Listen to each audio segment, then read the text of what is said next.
Cooling weather can mean a cooling real estate market. Whether you're buying or selling a home, the supply and demand of housing matters. Our Jillian Deem sat down with an agent from Berkshire Hathaway to discuss what to expect as the cold weather sets in.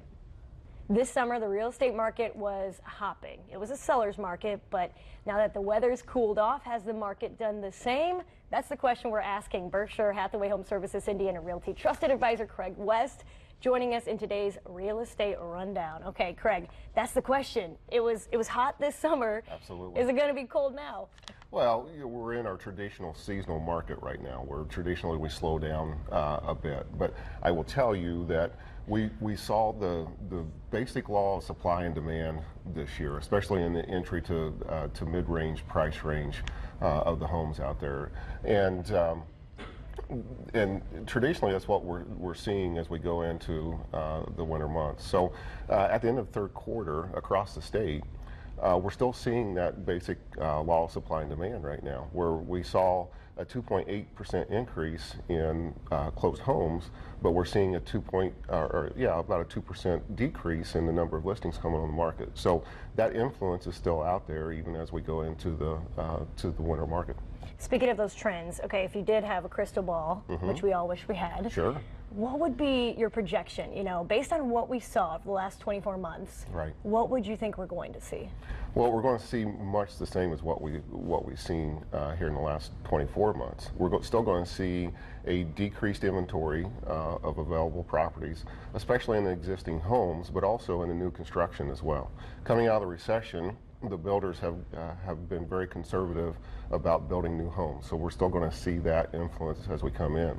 The other thing that we're going to see in the next 24 months is the millennial buyers. A lot of people have talked about the influence of the millennial demographic, and we're going to continue to see that here in Indiana and across much of our markets in Indiana, especially because of the great job market that we have here in the metro area, but also in some of our regional areas as well. So we're really going to influence, again, that entry-level to mid-price range home.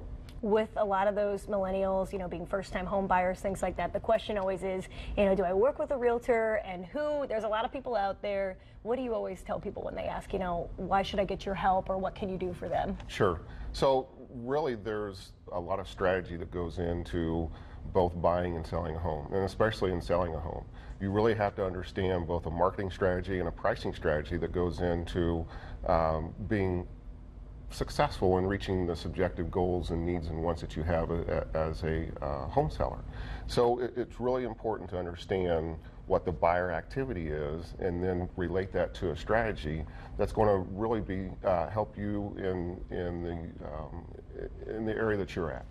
And speaking of that help, where can people go? The website, what do they need to know? Yeah, you know what? We've got a great website that gives many resources, not only just the available properties across the state of Indiana, but also if you're looking for an open house today to go see, you can see those on our website. It's bhhsinrealty.com. Wonderful. Thank you so much. We appreciate it.